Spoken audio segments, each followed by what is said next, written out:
Selanjutnya, kami persilakan Dekan Sekolah Arsitektur, Perencanaan dan Pengembangan Kebijakan, Dr. Insinyur Sri Mariati ST MIP, untuk membacakan riwayat hidup Profesor Insinyur Djoko Santoso Abisuroso PhD. Mohon izin Ibu Ketua Majelis Wali Amanat, Ketua Senat Akademik Institut Teknologi Bandung, Ketua dan Sekretaris serta anggota Forum Guru Besar, Ibu Rektor serta para pimpinan dan Bapak Ibu sekalian yang hadir pada acara ini, izinkan saya membacakan kurikulum vitae dari Profesor Insinyur Djoko Santoso Abisuroso PhD. Profesor Djoko Santoso Abisuroso, kalau kami sering memanggil sebagai Profesor DAS, singkatannya, lahir di Malang pada 14 Juni 1962. Beliau saat ini menjadi Ketua Kelompok Keahlian Perencanaan Wilayah dan Perdesaan, Sekolah Arsitektur, Perencanaan dan Pengembangan Kebijakan, Institut Teknologi Bandung. TMT Guru Besar pada tanggal 1 Desember 2019. Keberhasilan Profesor Djoko Santoso Abisuroso tentu tidak terlepas dari dukungan keluarga, Ibu Kristiwi Natalina sebagai istri, dan juga anak-anak Muhammad Fajarudin, Muhammad Suryo, dan Avisenia Azahra. Dan juga Profesor Das juga sudah mempunyai satu orang cucu. Profesor Djoko Santoso Abisuroso menyelesaikan pendidikan SD, SMP, dan SMA di Malang, kemudian dilanjutkan di Teknik Geologi ITB tahun 1981 sampai 1987. Kemudian untuk master dan doktor itu ditempuh di Planning Geographical Science and Planning University of Queensland.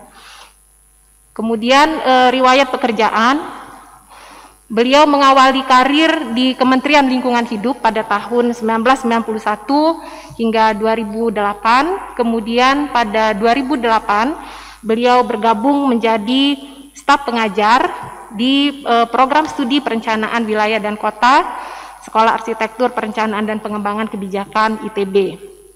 Kemudian pada tahun 2014 sampai sekarang menjadi Kepala Pusat Perubahan Iklim ITB. Dan seperti tadi sudah dijelaskan, pada tahun 2020 hingga sekarang, Profesor Djoko Santoso Abisuroso adalah Ketua Kelompok Keahlian Perencanaan Wilayah dan Perdesaan, Sekolah Arsitektur, Perencanaan dan Pengembangan Kebijakan ITB. Profesor Djoko Santoso Abisuroso banyak sekali melakukan kegiatan penelitian pada bidang daya dukung lingkungan, sistem sosial ekologi, aspek kebencanaan, dan perubahan iklim dalam perencanaan. Beberapa hibah riset kompetitif telah dimenangkan, diantaranya adalah riset ITB, riset P3MI ITB, riset Dikti, kemudian DMU Germany, MRC UK, MOE Japan, JICA, USAID, ADB, dan sebagainya. Beberapa kegiatan penelitian dari sumber dana di atas masih berjalan hingga saat ini, di antaranya yang dari Jerman, dari BMU Jerman, kemudian dari MRC United Kingdom, dan dari JICA. Profesor Djoko Santoso Abisuroso hingga saat ini telah mempublikasikan 51 makalah dalam bentuk jurnal maupun proceeding, baik internasional maupun nasional. Dan dalam bidang akademik, Profesor Djoko Santoso Abisuroso telah meluluskan mahasiswa, yaitu 34 mahasiswa program sarjana, 36 mahasiswa program magister, dan 3 mahasiswa program doktor. Ini dicapai dalam kurun waktu 2008 hingga 2022. Profesor Djoko Santoso Abisuroso telah menerima berbagai penghargaan, di antaranya adalah winner of paper writing competition by World Bank dengan tema Regional Regulation in Achieving Regional Autonomy Goals pada tahun 2006. Kemudian dosen ITB berkinerja sangat baik pada semester 2 tahun 2011-2012 berdasarkan SK Rektor ITB. Kemudian Satya Lencana Karya Satya 20 tahun dan 30 tahun yang diberikan oleh pemerintah Republik Indonesia. Nah, di samping hal-hal yang serius yang telah disebutkan tadi, sebagaimana pada umumnya dosen di perencanaan wilayah dan kota dan juga di SAPPK, Profesor Djoko Santoso Abisuroso ini mempunyai hobi traveling, ini bisa kita lihat. Jadi sambil bekerja, sambil juga menjalankan hobinya. Demikian yang dapat saya sampaikan. Terima kasih banyak. Wassalamualaikum warahmatullahi wabarakatuh. Berikutnya kami persilakan Profesor Insinyur Djoko Santoso Abisuroso, PhD, untuk menyampaikan orasi ilmiah.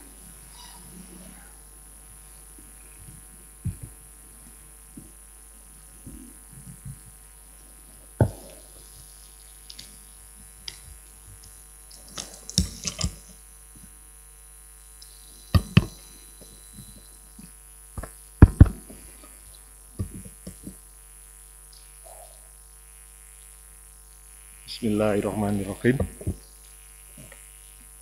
Saya lepas. Grogi.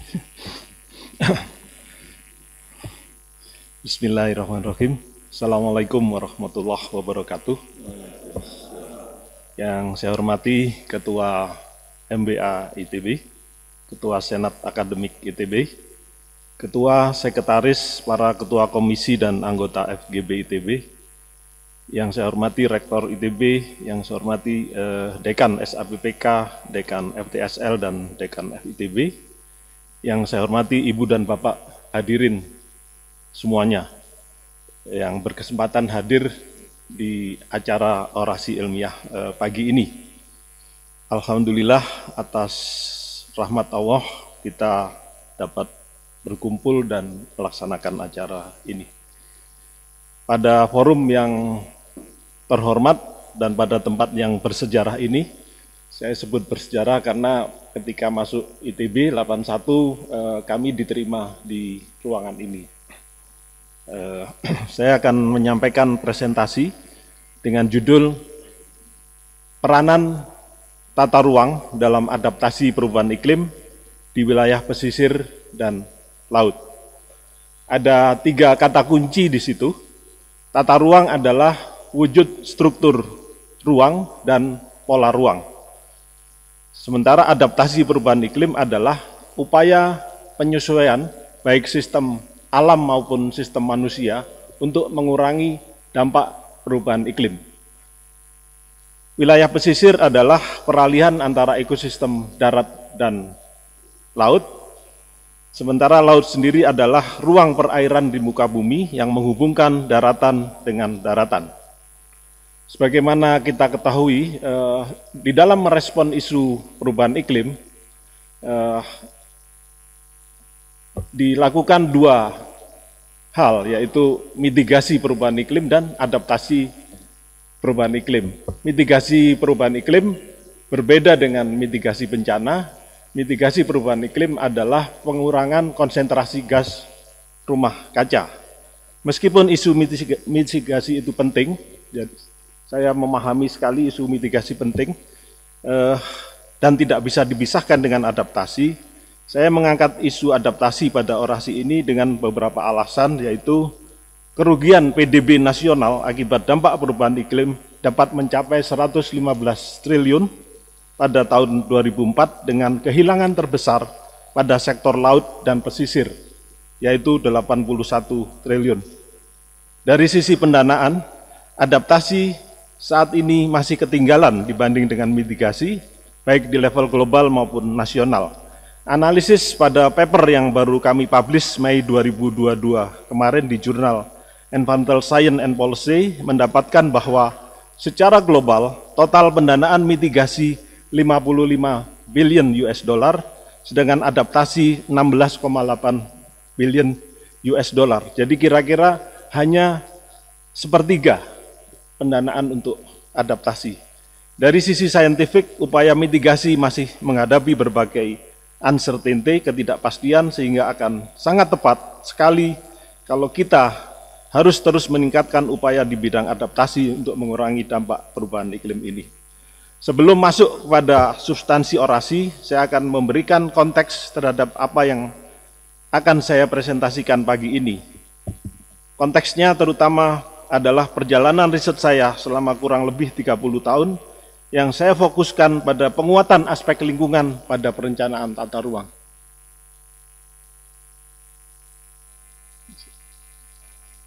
Lewat, ya. Terlihat ada kesejajaran antara apa yang terjadi di tingkat global, kemudian kebijakan tata ruang nasional, dan akumulasi riset saya di bidang pesisir dan adaptasi perubahan iklim. Tahun 1988, UNEP dan WMO, World Meteorological Organization, itu membentuk yang disebut sebagai IPCC, Intergovernmental Panel on Climate Change, yang secara rutin memantau perubahan iklim di seluruh dunia. Tahun 1991 mengeluarkan Assessment Report 1 yang kemudian dipakai materinya untuk menyusun konvensi perubahan iklim. Ketika itu ditandatangani oleh lebih dari 190 kepala negara tahun 1992 ya di Rio. Kemudian dari sisi kebijakan tata ruang muncul undang-undang pertama tentang penataan ruang tahun 1992. Mungkin tidak banyak yang tahu bahwa think tank dari undang-undang ini sebenarnya adalah Kementerian Lingkungan Hidup. Hadir beberapa senior saya di Kementerian Lingkungan hari ini, dan salah satu aktor penting Undang-Undang 2492 hari ini juga hadir Pak Ari Jukardi PL 74. Kemudian dari sisi riset, awal 90-an saya sudah fokus untuk meneliti pesisir, dan pada riset PhD saya mengambil peranan kajian lingkungan hidup strategis untuk rencana tata ruang. Kita tahu di kemudian hari pada Undang-Undang Lingkungan 32 2009, KLHS dinyatakan wajib disusun dalam proses perencanaan tata ruang. Pada tingkat global ada satu milestone penting di tahun 2007, yaitu terselenggaranya COP13 di Bali. Jadi ketika itu Indonesia menjadi tuan rumah. COP adalah Conference of the Parties, jadi penandatangan konvensi perubahan iklim setiap tahun bertemu. Yang ke-13 2007 dilakukan di Bali. Ada yang penting di Bali adalah dihasilkannya Bali Roadmap. Di sini mulai fokus pada adaptasi. Jadi selama di awal-awal global hanya fokus di mitigasi, tapi kemudian mulai di 2007 inilah masyarakat global fokus kepada bidang adaptasi tadi, yaitu pengurangan dampak perubahan iklim. Nah, di tahun 2007 tersebut COP biasanya di bulan Desember, kemudian di awal 2018 karena Indonesia waktu itu belum mempunyai peta kerentanan dampak perubahan iklim, saya diminta untuk menyusun metodologi untuk pemetaan kerentanan perubahan iklim, dan kemudian kita uji cobakan di 2008 di konteks small island, kemudian kita scale up untuk menyusun Indonesian Climate Change Sectoral Roadmap. Ini cukup fenomenal ICCSR 2010 ini, karena pada zamannya adalah literatur yang cukup komprehensif mengkaji perubahan iklim di Indonesia, sehingga menjadi rujukan baik donor maupun peneliti internasional. Saya cukup sering menerima tamu peneliti internasional yang ingin mendapat insight dari ICCSR ini, dan seterusnya. Kemudian sampai di 2022 saat ini kami sedang menyusun pedoman integrasi adaptasi perubahan iklim ke dalam tata ruang. Di tataran milestone tata ruang, berdasarkan Undang-Undang 11 2020 tentang UUCK, ini menjadi satu milestone bagi kita adalah adanya integrasi tata ruang laut dan darat. Kemudian di tingkat global, saya lanjutkan sedikit, Di 2015 yaitu COP21 ada dihasilkan perjanjian Paris. Di perjanjian Paris inilah Indonesia ikut menandatangan sehingga saat ini Indonesia termasuk yang wajib ikut menurunkan gas rumah kaca. Pada slide-slide selanjutnya, saya ingin menyampaikan data-data perubahan iklim di tingkat global, kemudian konfirmasinya di tingkat nasional, bahkan di tingkat lokal. Pada slide ini bisa dilihat berdasarkan rekonstruksi paleoclimate data, sampai 1850 itu sebenarnya sedang terjadi tren penurunan suhu permukaan bumi. Namun dimulai dengan era industri terjadi kenaikan suhu bumi secara eksponensial dan saat ini menurut laporan IPCC terbaru 2021 suhu bumi telah naik 1 derajat Celcius. Jadi menurut berbagai permodelan iklim diproyeksikan jika kita gagal melakukan mitigasi di tahun 2100 bisa mencapai 4 derajat Celcius. Makanya di Paris Agreement masyarakat global sepakat untuk menahan di level 2 derajat. Lalu bagaimana dengan perubahan iklim di laut? Terlihat dari laporan IPCC yang terbaru ini bahwa skenario terburuk muka laut kita bisa naik sampai 1 meter. Pengalaman dengan Singapura itu mempunyai peraturan bahwa tinggi lantai dasar bangunan di pantainya itu ditambah 1 meter karena untuk mengantisipasi ini.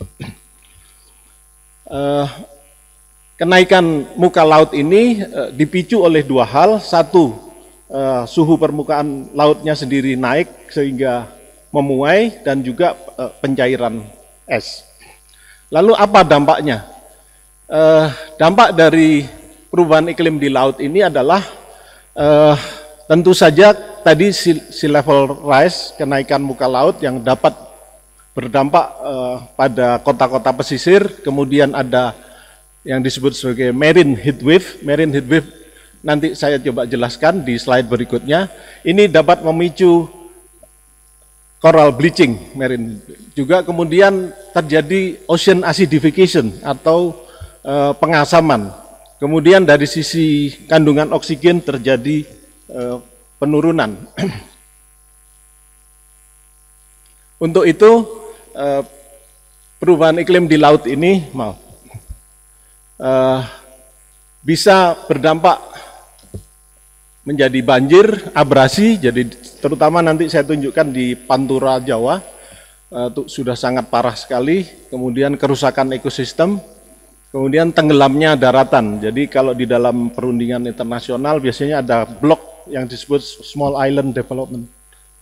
Itu yang menyuarakan ini, karena negara-negara pulau kecil ini sangat terancam ya dengan perubahan iklim ini. Untuk itu diperlukan upaya adaptasi. Nah, salah satu tool adaptasi yang dianggap efektif melalui perencanaan, yaitu perencanaan tata ruang. Rencana tata ruang dapat berfungsi sebagai perangkat adaptasi perubahan iklim yang mengarahkan konfigurasi infrastruktur dan guna lahan masa depan agar menjauh dari zona yang terpapar bahaya terkait iklim. Selanjutnya, bagaimana di tingkat nasional? Jadi apa yang terjadi di global ternyata terkonfirmasi di data-data kita di tingkat nasional. Terlihat misalnya sea surface height atau tinggi muka laut tadi, ini baik data observasi maupun proyeksi itu menunjukkan tren kenaikan. Kemudian tentu saja suhu permukaan laut. Ini nanti dari kenaikan suhu permukaan laut ini dampaknya cukup banyak. Saya sampaikan di slide berikutnya. Kemudian tadi sudah saya sampaikan sea surface salinity ya. Salinity sesuai dengan tren global di Indonesia kita jumpai juga tren menurun.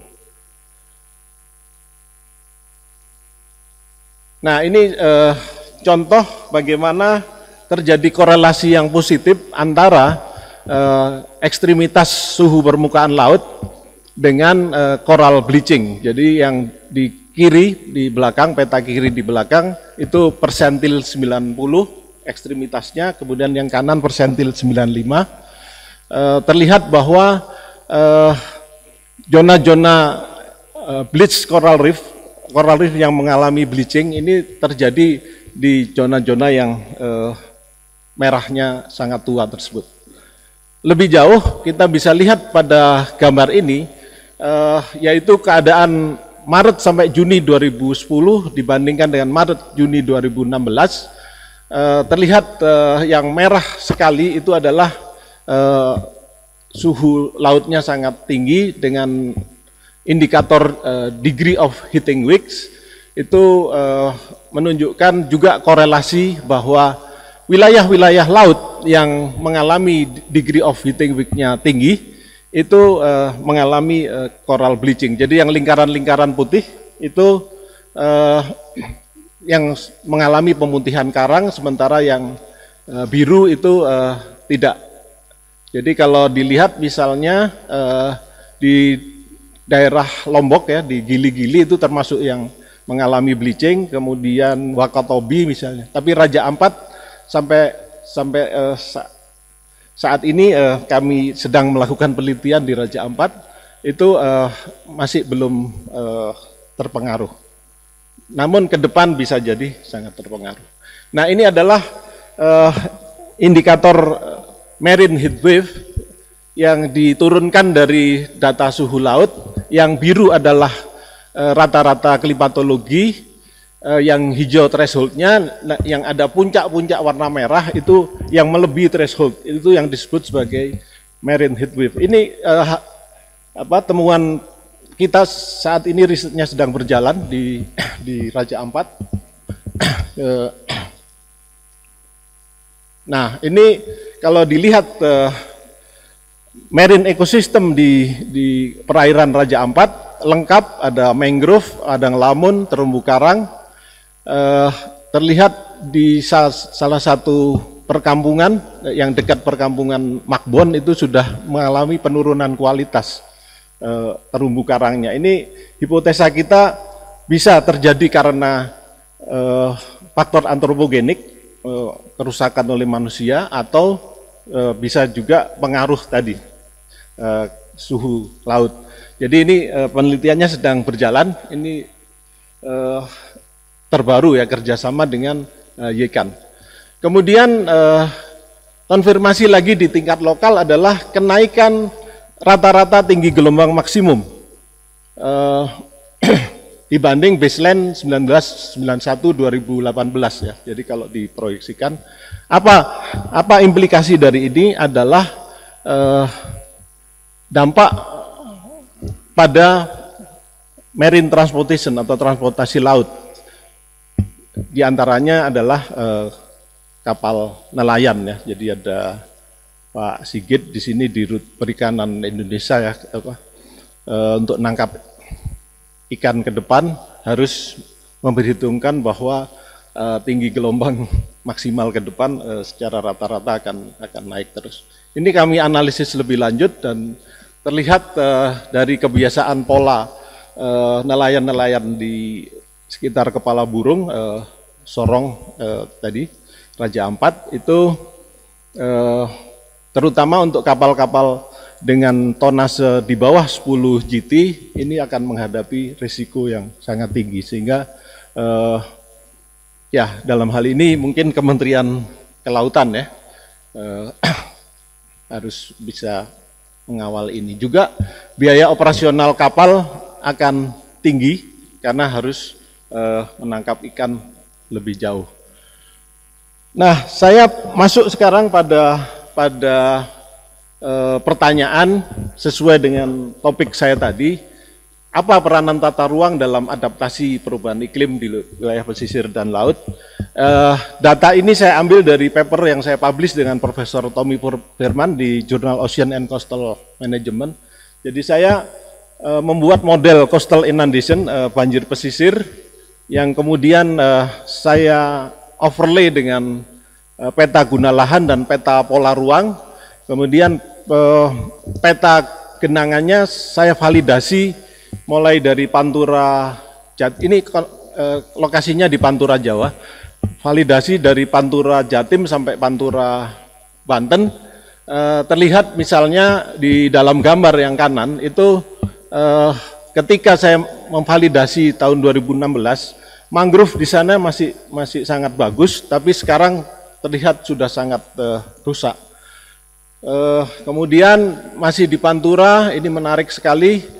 Di Semarang, terlihat di gambar kiri itu adalah, ini kajian kami tahun 2019 di Semarang, terlihat pada tahun 1990-an awal, coastline dari kota Semarang ini masih stabil, mangrove-nya masih dominan, tapi kemudian ketika 2019 kita lihat lautnya sudah sangat mundur, kemudian reklamasinya justru yang sangat maju. Di paling kanan itu data faktual bahwa kualitas mangrove di pantai timur Semarang itu masih sangat bagus, kebetulan berdampingan dengan kawasan industri di Trimulyo itu ya lokasinya. Nah, akibat dari adanya abrasi dan banjir rob ini, maaf, kalau dilihat di overlay dengan peta land subsidence, maka tempat-tempat di mana kawasan industri itu berada, itulah yang rate-nya tinggi. Jadi ini akibat groundwater overpump di atas, di bawah batuan aluvial pantai muda, jadi mengalami konsolidasi. Jadi akibat adanya persoalan ini, maka pemerintah pusat dalam hal ini PUPR hadir juga Pak mantan Dirjen Pembiayaan Infrastruktur, ketika itu saya presentasikan ini, merencanakan untuk membangun tol seawall. Jadi dinding pantainya untuk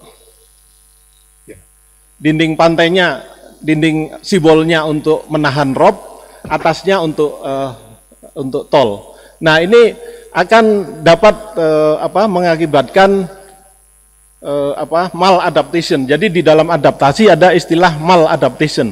Jadi salah melakukan adaptasinya, seperti dokter malpraktek. Maka kami usulkan strukturnya harus hybrid. Jadi memungkinkan masih ada inlet dari pasang surut air laut, agar mangrove yang masih bagus ini masih bisa dipertahankan. Karena apa? Dengan dibangunnya tol seawall, otomatis mangrove di pantai timur Semarang ini akan mati, dan di dalamnya ada masyarakat dan lain sebagainya. Mungkin itu. Kemudian satu lagi masih di Pantura adalah akibat pembangunan pelabuhan Patimban. Saya bukan anti pembangunan pelabuhan, tetapi menurut saya pendekatan pembangunannya harus berprinsip green. Kita lihat misalnya di Jerman itu bisa dikembangkan green port. Nah, pengembangan pelabuhan ini kemudian disambut oleh Pemprov Jabar untuk membuat kota baru. Ini akan semakin menekan. Jadi observasi saya di lapangan di Patimban, cara kita memperlakukan lingkungan laut dan pesisir ini sangat sembrono. Ini juga sudah saya sampaikan kepada Pak Menteri Kelautan, sama yang tadi juga, yang ini saya juga sudah sampaikan ke Pak Menteri Kelautan, dan beliau komit untuk memperjuangkan rekomendasi kita. Kemudian, nah ini slide terakhir untuk peranan tata ruang dalam adaptasi. Ini saya hanya ingin menunjukkan bahwa pada tahun 2015 kita melakukan prediksi sampai 2040 membuat hazard bulanan Januari sampai Desember. Dan ketika itu kita prediksikan Januari 2019 akan terjadi banjir di Makassar dan sekitarnya dengan tinggi genangan 2 meter. Dan itu ternyata terjadi 2019 Januari, tinggi genangan dan luas genangannya betul-betul tepat. Kemudian yang di kanan ini kajian kita di perikanan tangkap menghasilkan bahwa fishing ground saat ini sangat dinamis, bergerak-gerak, sehingga nelayan yang dulu bisa mengandalkan feeling, oh ya saya ini bulan ini melautnya harus ke sana, itu sudah tidak bisa lagi, Pak Sigit ya. Jadi ini harus dibantu nelayan kita, dan juga ini harus diintegrasikan ke dalam tata ruang laut. Ini ikannya katanya akan migrasi ke suhu yang lebih rendah, bisa ke dalam, bisa menjauh.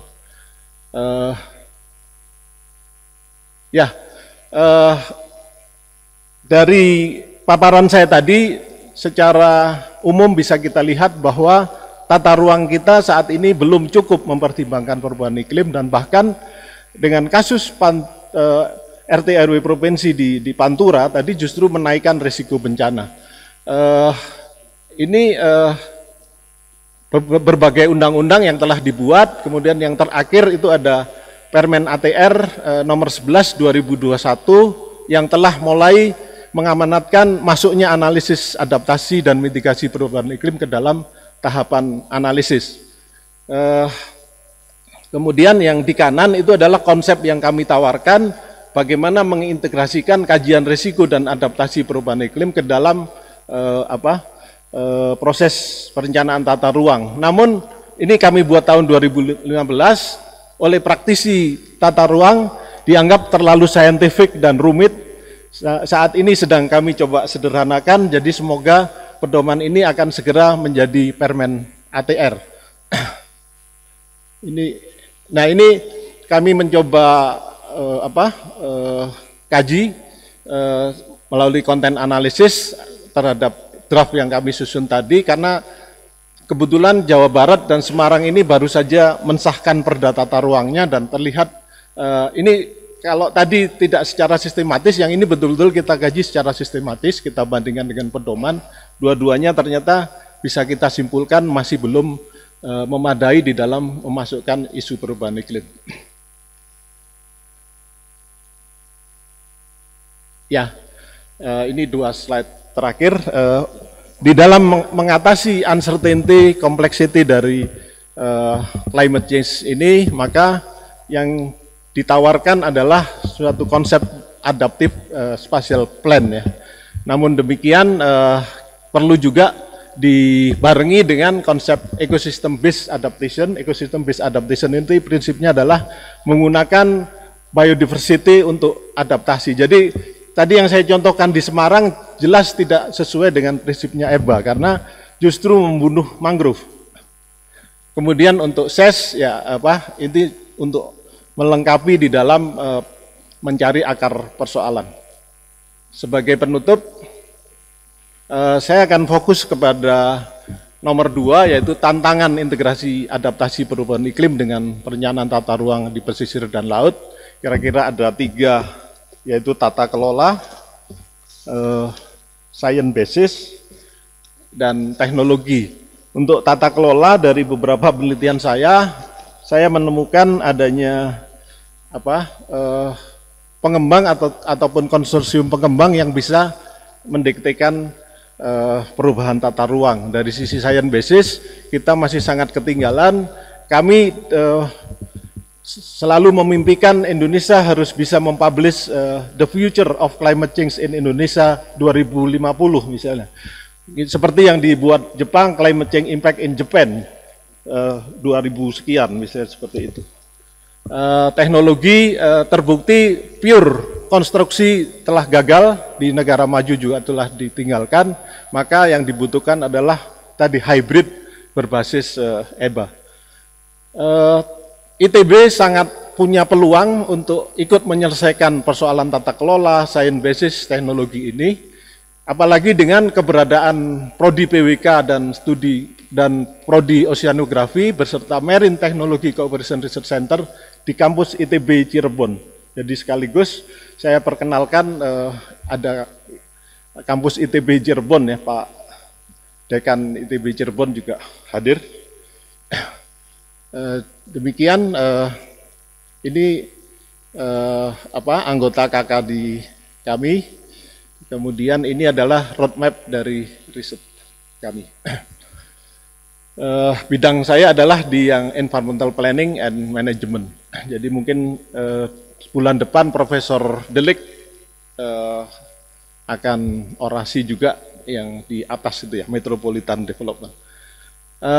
Sampailah saya pada ucapan terima kasih, puji syukur kehadirat Allah Subhanahu wa Ta'ala atas segala limpahan karunia hingga saat ini. Pada hari yang berbahagia ini, saya mengucapkan terima kasih kepada Rektor dan pimpinan ITB, pimpinan seluruh anggota Forum Guru Besar, juga Rektor periode sebelumnya.